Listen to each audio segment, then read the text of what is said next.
మేలు జరిగే విధంగా మీ ప్రతి ఒక్క మాట ప్రతి ఒక్క నడవడిక ఉండాలని కూడా ఆయన మాకు చెప్పడం జరిగింది. సో అదేవిధంగా మేము రాష్ట్ర సమస్యలన్నీ కూడా లేవనెత్తాము.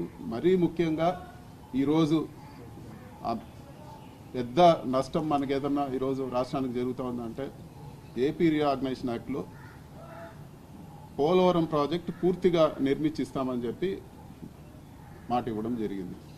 సో ఈరోజు ఎవరు అడగకపోయినా కూడా 41.15 అంటే 194 టీఎంసీలు ఉండాల్సిన పోలవరం ప్రాజెక్టు కెపాసిటీని 115 టీఎంసీలకే కుదిస్తూ బడ్జెట్లో కూడా పెట్టడం జరిగింది. సో మేము దీనిపైన ఖచ్చితంగా మేము ఫైనాన్స్ మినిస్టర్ గారిని బడ్జెట్లో గట్టిగా అడగడం జరిగింది. అసలు మీరు ఎవరిని అడిగి ఈ నిర్ణయం తీసుకున్నారు అంటే మీరు కెపాసిటీ తగ్గిలేదంటే మీరు స్టేట్కి ఇచ్చే డబ్బులు తగ్గించినట్ట అని. ఖచ్చితంగా వాళ్ళు మేము ఇవ్వబోయే డబ్బులు ఈ సంవత్సరం ఒక 5,000 చిల్లర, వచ్చే సంవత్సరం ఒక 5,000 చిల్లర కోట్లు, మొత్తం 30,000 కోట్లతో ముగిస్తామని చెప్తున్నారు. దాదాపు 60,000 కోట్లు ఖర్చు అవుతుంది.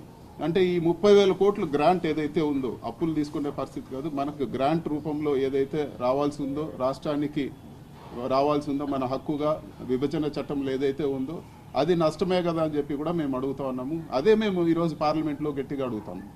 మీరు దీనిపైన జవాబు చెప్పాలి, ప్రజలకు క్లారిటీ ఇవ్వాలి. ఈరోజు కెపాసిటీ కానీ తగ్గితే ఈరోజు అసలు పోలవరం ప్రాజెక్టు పూర్తిగా దెబ్బతినిపోయే పరిస్థితి ఈరోజు ఉంటుంది. ఈరోజు బనకచెర్లకు కానీ లేకపోతే ఉత్తరాంధ్రకు కానీ నీళ్ళు ఇచ్చే పరిస్థితి ఉండదు. దాదాపు సగం ఆయకట్టు పైనే ఈరోజు నీళ్ళు ఇచ్చే పరిస్థితులు ఉండవు. ఈరోజు బనకచెర్ల తీసుకొస్తానని చెప్పి చంద్రబాబు నాయుడు గారు చెప్తా ఉన్నారు. మరి పోలవరం పూర్తి కెపాసిటీ కట్టకపోతే, పూర్తి కెపాసిటీ నీళ్లు నిల్వ చేయకపోతే ఎలా మీరు తీసుకొస్తారని చెప్పి కూడా అడుగుతాను. కొంతమంది తెలుగుదేశం నాయకులు మాట్లాడారు, లేదు మేము ప్రస్తుతానికి ఇక్కడ వాటర్ నిల్వ చేసి తర్వాత నింపుతామని. తర్వాత నింపేదానికి డబ్బులు సెంట్రల్ గవర్నమెంట్ కమిట్మెంట్ ఇవ్వనప్పుడు మీరు ఏ విధంగా చేస్తారు? ఒకవేళ సెంట్రల్ గవర్నమెంట్ డబ్బులు ఇవ్వలేదంటే మీరే డబ్బులు పెట్టి చేస్తున్నారా? రావాల్సిన డబ్బులు ఈరోజు నష్టపోతా ఉంటే మీరు ఊరుకునే ఉన్నారా అని చెప్పి కూడా మేము అడుగుతా ఉన్నాము. మేము ఇవే పార్లమెంట్లో మాట్లాడాము, ఎక్కడ కూడా వ్యక్తిగత దూషణలకు తావులేదు. అదేవిధంగా ఈరోజు ఆంధ్ర రాష్ట్రం నుంచి చాలామంది ఈరోజు ఫిలిప్పీన్స్లోనూ లేకపోతే మిగతా దేశాలకు పోయి ఈరోజు మెడికల్ కాలేజీలో చదవడానికి ఇక్కడ అడ్మిషన్లు దొరక్క వాళ్ళ ఆస్తులు అమ్ముకొని అప్పులు చేసి పేరెంట్స్ పైన భారం పడి ఈరోజు బయట దేశాలకు పోయి చదువుకునే పరిస్థితి ఉంది.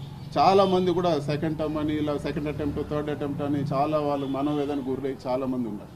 అలాంటిది ఈరోజు సెంట్రల్ గవర్నమెంట్ 75,000 సీట్లు మెడికల్ సీట్లు పెంచుతా అనే తరుణంలో ఈరోజు మెడికల్ కాలేజీలు కన్స్ట్రక్షన్ ఆపేశారు. మొదలయ్యేదానికి రెడీగా ఉన్న కాలేజెస్ ఆపారు. వాటికి మేము సెంట్రల్ గవర్నమెంట్ నుంచి డబ్బులు ఇవ్వమని అడుగుతున్నాం. ఈరోజు రాష్ట్ర ప్రభుత్వం ఈరోజు ఆపేసిన పరిస్థితి ఉంది. మీరు డబ్బులు ఇచ్చి ఆదుకోండి. స్టూడెంట్స్ అంతా బయట పోతున్నారు. మనం గుర్తు చేసుకుంటే యూక్రెయిన్లో ఉన్న తెలుగు కోసం ప్రత్యేక విమానాలు పెట్టి తీసుకొచ్చాం. ఇక్కడ చదువుకోలేక అదే ఆ పరిస్థితులు ఇప్పుడు ఉండవు కదా అని చెప్పి కూడా మేము తెలియజేస్తున్నాం. అదేవిధంగా విశాఖపట్నం స్టీల్ ప్లాంట్ మేము 2,000 ఇచ్చాం 3,000 ఇచ్చాం అంటున్నారు. మనకు కావాల్సింది విశాఖపట్నం స్టీల్ ప్లాంట్ ప్రైవేటైజ్ అవ్వకూడదు. దానిపైన ఖచ్చితంగా మీరు మాట్లాడండి అని చెప్పి కూడా మేము ఈరోజు సెంట్రల్ గవర్నమెంట్ నిలదీసి మేము అడగడం జరిగింది. మీరు మైన్స్ ఇవ్వాలని చెప్పి కూడా మేము డిమాండ్ చేస్తూ ఉన్నాము. అదేవిధంగా ఈరోజు రాష్ట్రంలో ఇంపార్టెంట్ విషయాలన్నీ కూడా మేము మా విభజన చట్ట హామీలన్నీ కూడా మీరు నెరవేర్చాలని అడిగాం. స్టీల్ ప్లాంట్ గురించి కూడా మేము మాట్లాడడం జరిగింది. ఇవన్నీ కూడా మాట్లాడాం. ఇవన్నీ మేము మాట్లాడుతూ ఉంటే దాదాపు ఇప్పుడు 16 మంది తెలుగుదేశం ఎంపీలు ఉన్నారు. వాళ్ళు మమ్మల్ని వ్యక్తిగతంగా మేము ఇవి మాట్లాడిన దానికి మమ్మల్ని తిట్టి మా పైన వ్యక్తిగతంగా మాట్లాడటం తప్పితే ఏ ఒక్క సమస్యన్నా వాళ్ళు గట్టిగా నిలదీశారని చెప్పి కూడా నేను అడుగుతున్నాను. మీరు మమ్మల్ని తిట్టాలంటే ప్రజల డబ్బులతో ఫ్లైట్లో వచ్చి ప్రజల డబ్బులతో ఈరోజు జీతాలు మేము తీసుకొని ప్రజల డబ్బులతో మేము ఇక్కడ ఫ్రీగా ఇళ్లలో ఉండి ఇక్కడికి వచ్చి ఒకరినొకరు తిట్టుకుంటే వేస్ట్ కదా అని చెప్పి కూడా మేము మాట్లాడుతున్నాం. మీరు తిట్టాలంటే అదేదో వ్యక్తిగత విమర్శలన్నీ కూడా మీరు విజయవాడలోనో గుంటూరు నుంచో మీ పార్టీ ఆఫీస్ నుంచి తిట్టండి. ఇక్కడ ఢిల్లీకి వచ్చినప్పుడు రాష్ట్ర ప్రజల కోసం కలిసి పనిచేస్తాం. పార్లమెంట్ సాక్షిగా మేము చెప్పడం జరిగింది. పోలవరం గురించి మేము వెనకాల వచ్చేదాన్ని కూడా సిద్ధము. పోలవరం రాష్ట్రానికి సంబంధించిన రాజకీయాలు పక్కన పెట్టి మీతో వస్తామని చెప్పి కూడా పార్లమెంట్లోనే నేనే మాట్లాడడం జరిగింది. మీతో వస్తాము, రాష్ట్రం నష్టపోకూడదు అని చెప్పి.